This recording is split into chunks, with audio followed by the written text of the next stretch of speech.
Hello, it's me, Ghost Critic, and I'm back with one of those vlog type videos which seemed to go down quite well last week. I said it wasn't going to be a regular thing, and it probably still won't be. I've just got a bit of time on my hands this Saturday afternoon before I go and do stuff, and I just thought, why not? Let's do one. Let's quickly kick off with a couple of pickups over the last week. I don't know whether I've not just seen anything that's really come out at me on like eBay or anything like that, but I haven't been buying many back issues of late. I think that's also kind of cut down on my expenditure on comic books. There is trying to find the balance between my new books and, you know, all the old stuff that I really want. So yeah, only the two kind of old back issue pickups this week from 1980, so that'll be the second volume, issue 4 of The Man-Thing. Almost completed that run now, and well, Commandy issue number 12. Almost. There's probably about, I think I've got about half a dozen, maybe nearer 10 issues of Commandy left to get of the Jack Kirby run. So those are my two pickups of the week.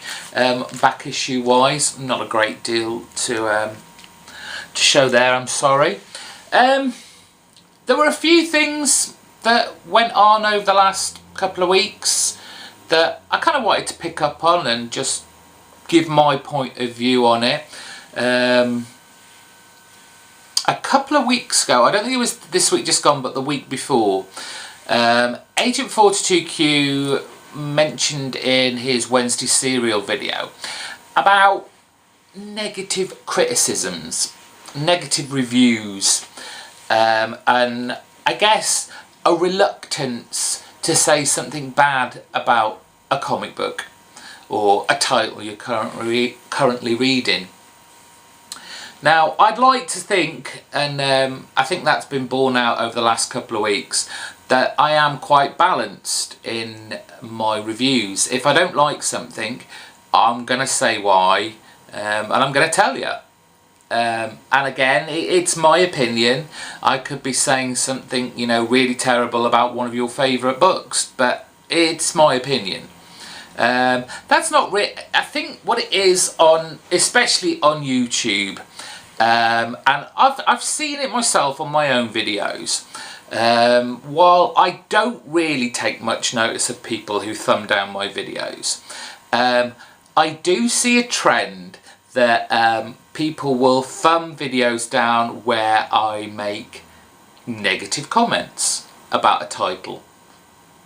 Again, like I said, I don't honestly take much notice of the thumbs down because that's all they do. They just thumb down. They don't quantify that thumb down with a comment below because, you know, I read everyone's comments and they're always, you know, pretty positive, or they, you know, give me another slant or on a comic that I've read that I maybe not had seen on first reading, so I go back and read it again and think, you know, they're either right or I'm still of the opinion that I originally had.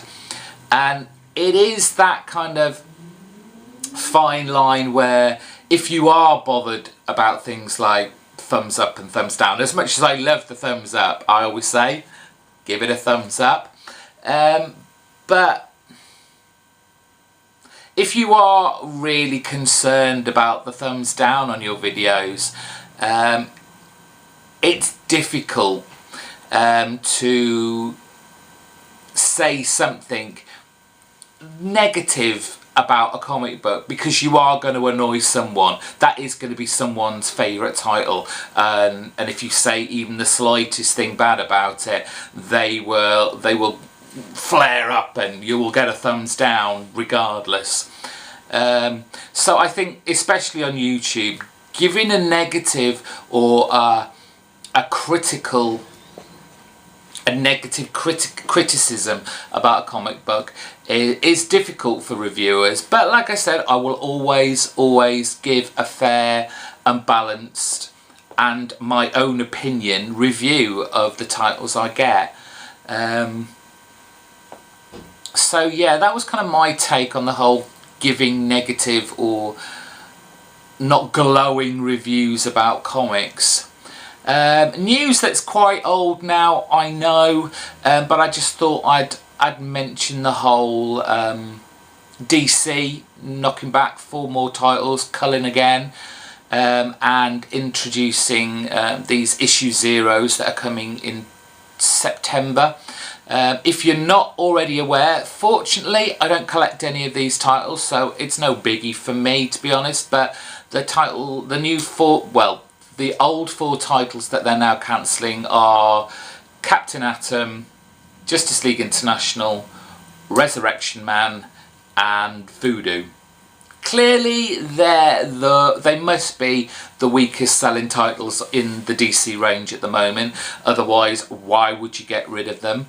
To me it's interesting that their last issue is going to be part of this whole 0 issue month in September, where I think every title is going to get a 0 issue, and of those 0 issues, within them there are 4 new titles that are going to replace these ones that have been culled, and that is there's going to be an ongoing Talon series, so that's clearly looking at the Court of Owls kind of history, I guess. What do I think of that? It's an interesting concept, but I don't think it's got enough longevity to last as an ongoing series. I think that will be maybe an 8-12 issue run, and then another wave of DC comics will come in and they'll probably get rid of that. Sword of Sorcery. Now, I remember Sword of Sorcery from DC back in, I believe it was the 70s, and the kind of fantasy genre part of it, and I think this is what it's looking at now. They're bringing back some kind of old school fantasy characters like Beowulf and Amethyst, the Princess of Gemworld. And talking of Gemworld, it is being, let me just look because I've still got this on my laptop, it's being written by the person who created, that's it, Gem and the Holograms. Do you remember that cartoon back in the 80s? It was pretty diabolical, but you know, who knows? Again, I don't think that's a title that's going to last very long. Who knows? Team 7. Now, from what I've read about Team 7, this is a group of people from the beginning of our new DC universe that was created as a kind of, it sounds like it's kind of a police force for superheroes. Maybe I've read that wrong, but doesn't really appeal to me, just like the last 2. Talon could be interesting, but I don't think I'm going to be picking it up. The one of the new 4 that I will definitely be wanting to look at is the Phantom Stranger. Now, the Phantom Stranger was always an interesting character that I always enjoyed whenever he turned up in any of the titles I was collecting at the time. Just a few. He's been in Madame Xanadu, he's been in Swamp Thing, he was in the Books of Magic right at the very beginning, and it's a character that's always intrigued me because we've never really known his affiliations, his past, his origins, and what the new DCU has done is kind of given him a starting place. While it's still kind of shrouded in mystery, his allegiances seem somewhat iffy. We don't know whether he's a good guy, a bad guy, or just kind of like that greyish area in the middle. So, but always loved that character, and I'm looking forward to that of the new ongoing series. Newsarama, I'll put a link in the box down below. They've done their kind of top 10 most anticipated titles, and I was just looking through them, and obviously I'll be getting the issue zeros for all the titles I already currently get, so Animal Man, Swamp Thing, Justice League. The Batman books sound very interesting. It kind of runs they've done it very cleverly in that the first one is going to be Dark Knight, and that focuses on Joe Chill. So we're talking right at the very beginning of the kind of Bruce Wayne history. Detective is going to follow kind of like his travels from, I guess, between the murder of his parents and him becoming Batman. And then the Batman title by Scott Snyder is going to be his kind of early career. So it's going to be interesting, especially for, you know, as Batman fans. Not the twist, but how DC are going to fit this into their whole new DCU, given that Batman is the one that has been kind of least affected as a kind of reboot, a restart. They've kind of kept a lot of his history, so I'm most looking forward, as is Newsarama. It's their #1 hotly anticipated books. So the covers that they seem to be soliciting on these, they kind of remind me of last year's kind of white covers, which I thought were they all just pretty much looked awful. But these ones, they look a lot more dynamic and interesting. So it's a gimmick. I guess it's kind of like their first year anniversary. Let's do something interesting and hopefully get more people in. But the whole issue 0, it's a gimmick, a marketing gimmick. But DC are a business. They want to make some money, and I don't blame them. We'll all go out and buy them. What else did I want to say this video? What I watched this week on YouTube, just a few shout outs for some videos that I enjoyed over the week. I don't know why, but I'm finding it very difficult to find the time to keep up with YouTube at the moment.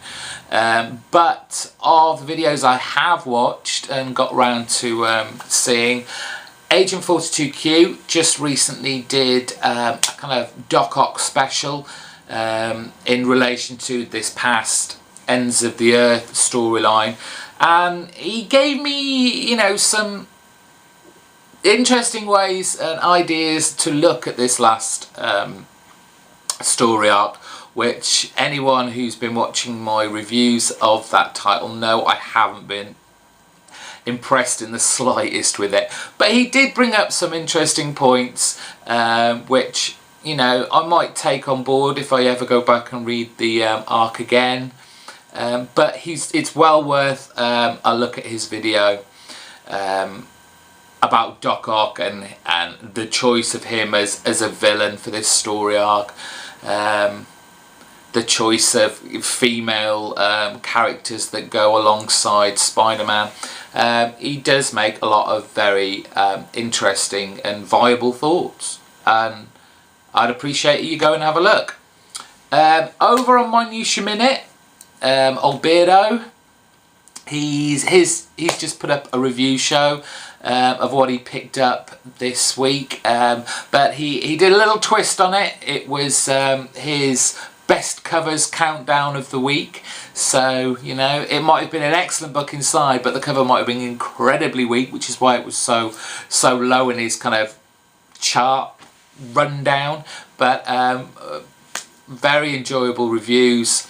I think we only really disagreed on one, and that was Batwoman. Who else? Finally, James Donnelly. Again, I'll put all these links to their videos down in the box below, but James Donnelly, you might hopefully already know that he's got a new channel for his reviews, and he has been doing videos of epic proportions. We're talking an hour and a half to 2 hours worth of video reviews, and just don't be daunted by the length of these videos. It's not compulsory to watch this all in one go, and I certainly didn't. I couldn't, no offence to you, James, but I couldn't sit there for 2 hours and watch you.